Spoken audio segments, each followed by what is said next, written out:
Saya sampaikan seperti ini, Pak Prabowo itu tidak pernah lihat realitas, kecuali apa yang dibisikkan kepadanya oleh orang-orang terdalamnya, oleh lingkaran terdalamnya. Jadi Pak Prabowo itu nggak ngerti apa-apa. Asli Pak Prabowo itu nggak ngerti apa-apa. Termasuk Pak Prabowo itu tidak tahu bahwa masyarakat itu kesakitan, kelaparan, susah untuk mendapatkan pekerjaan, stres terhadap gajinya sendiri, itu adalah penderitaan dari rakyat Indonesia.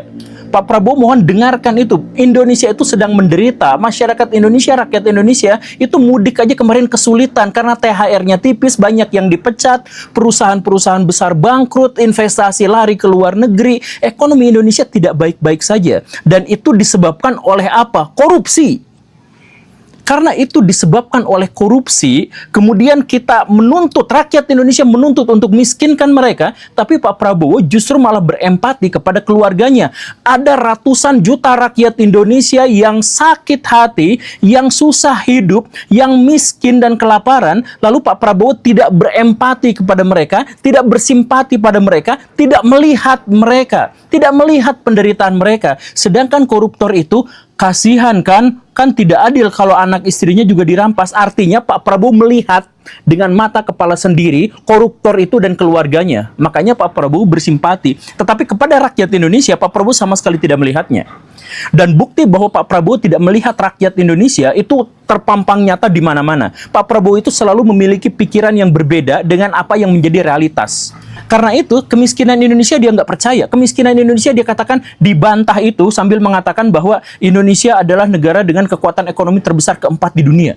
Yang mungkin ring-ring terdalam Pak Prabowo itulah yang koruptor-koruptor itu gitu. Nah, karena Pak Prabowo tidak melihat realitas di lapangan, maka dia nggak lihat kemiskinan, dia nggak lihat apapun, dia nggak lihat penderitaan, dia hanya melihat orang-orang di sekelilingnya kasihan kalau dipenjara, orang-orang di sekelilingnya itu kasihan kalau asetnya dirampas.